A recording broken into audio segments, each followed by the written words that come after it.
Welcome back to Scooter Bomb.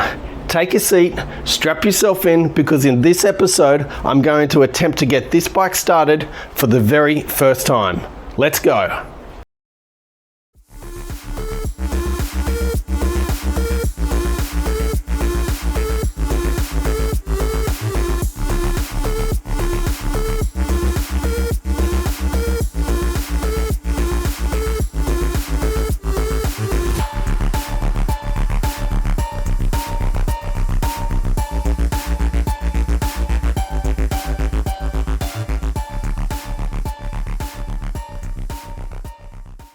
So where I left you guys last is wiring for this Yamaha 3KJ Jog engine to suit this Yamaha Passola. And this here is the result. All this wiring here had to be de-pinned, pulled through the harness, and then adapted to the original Yamaha Passola harness up here. And I've got it to a point where it's ready to test. All right, so from here, we have everything wired into the dash, and I believe it is all working excellent. So you're gonna see one or two things happen. You're gonna see the dash light come on, the little oil light, and you're gonna see the start button light illuminates. Just like so. And if we press the little start button, the engine should kick over. Just like that. So now that we have electrics, we've got a starter button, we've got a starter motor firing. What's stopping this thing from actually starting? There is no carburetor, there is no throttle cable, there is no exhaust, there is no coil, and we have no fuel. So I've got to put all that stuff together to put me in the best position possible to press that button, and this bike roars into life.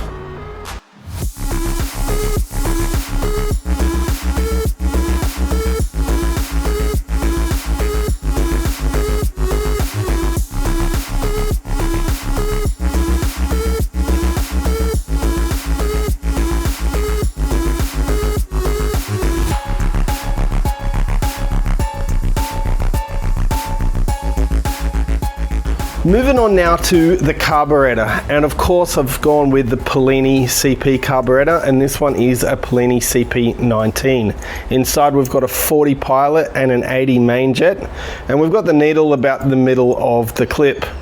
I've already gone and fitted the throttle cable and the choke cable just to make it easier once it's already in there. And on the motor itself, we've got a Polini 360 intake, just because where the carburetor has to sit, that's the only place I can make it work, is pushing forward. So, fingers crossed this all works. We'll get it in the bike and see how we go.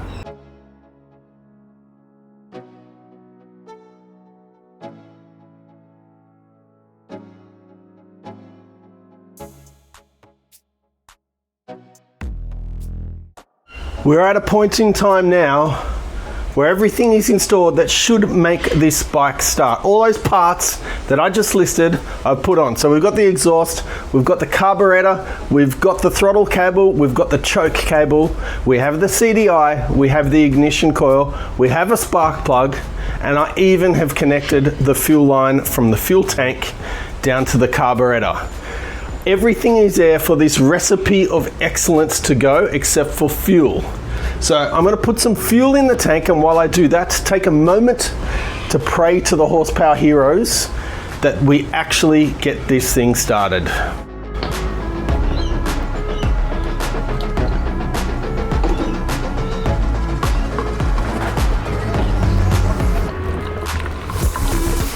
All right, so when I fitted the carburetor to this bike, I don't know if you noticed, but I had a clear fuel bowl on it, and you might just be able to see it in there, the clear fuel bowl, and it actually has fuel in it.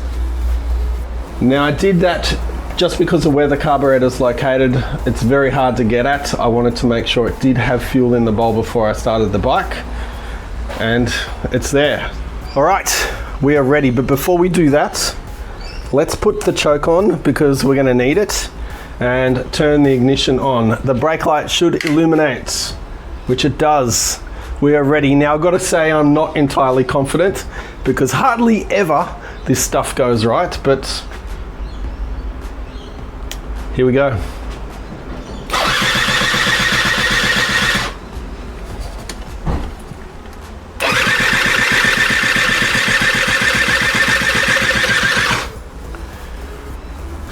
So far, nothing. We'll keep going. I don't have fuel on my hand yet.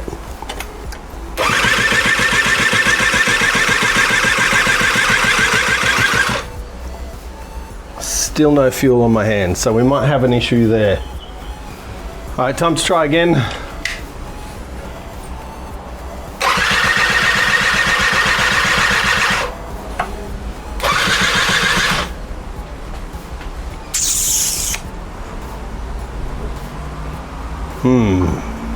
All right, so it's not starting, so let's talk this out and try and figure out what it is. 4 basic principles. Spark. Guaranteed we have spark. I've double checked it, triple checked it, quadruple checked it. Spark is clear and present. Fuel. Well, it's a brand new carburetor. Even if the carburetor is blocked or something like that, I did pull it apart, I did double check everything. I can overcome that with aero start, and not even that gave it a cough or fart. So we can rule out fuel too. Air. Well, it's an open throttle at the moment, directly into the combustion chamber. So guaranteed we have air. Compression. Well, it's a brand new engine that I built specifically for this bike. So it's not compression. You can watch the build of this engine up in the link above here. Quite interesting. This engine came out of a flooded Yamaha Jog. Actually underwater Yamaha Jog that we rebuilt for this engine. One more thing then.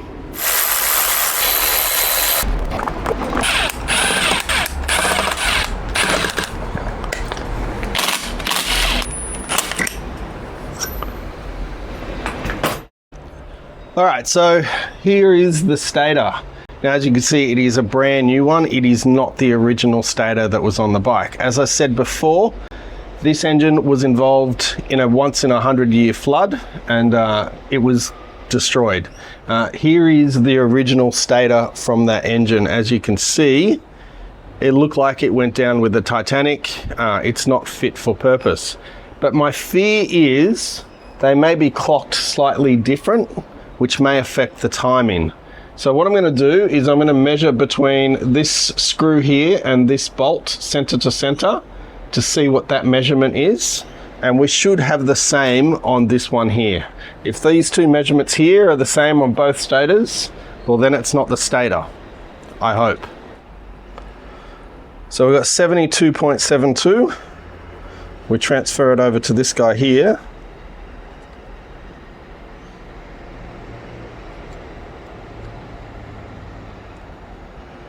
We're right on the money. So there you go, it's not the stator. They're clocked exactly the same, which is excellent to know. But maybe it could be the crankshaft, because we did end up putting a brand new crankshaft in this one. Maybe the keys are in a different spot slightly, so we'll double check that as well.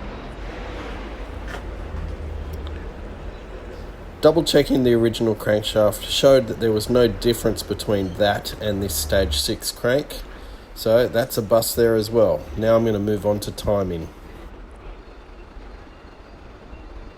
All right, check the timing. It looks about right to me, about 18 degrees. So I don't know really what's going on. So we'll put it all back together and we'll give it another try and see what happens. All right, it's all back together. Obviously we don't have the covers on or anything, but we're going to give it another go and just see what happens.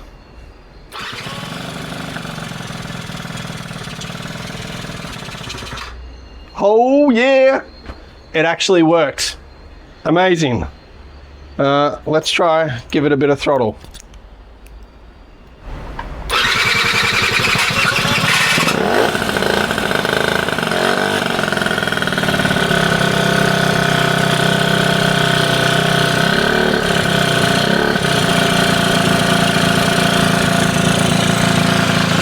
Would you have a go at that? It actually starts and it runs.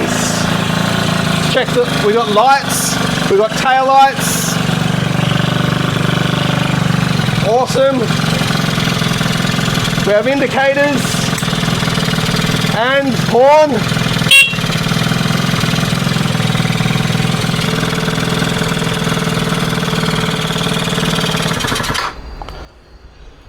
Awesome, it finally starts. I don't know what the difference was, but it actually starts. fantastic, fantastic news. And all the wiring seems to be working as well.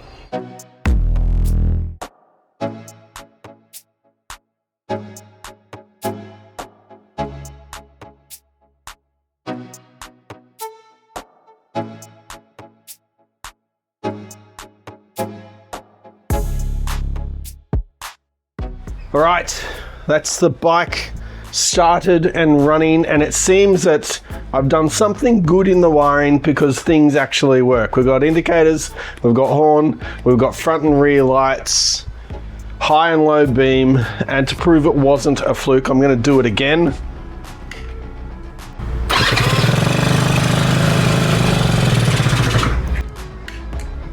So I'm pretty happy with that, to say the least. So where to from here? Well, you could say the hard stuff is kind of done, and it is true, the hard stuff is done, everything is working, but I still have a bit of panel fitment. I've still got to do some body work around the bike, and I need to tidy up this wiring. It all works, but none of it was actually finished. So now that this bike is actually running and starting, don't know if it actually rides, but that's what I wanted to achieve for this one here. Don't forget, like, subscribe, leave me a comment, and I'll see you guys on the next episode of Scooter Bomb. Cheers.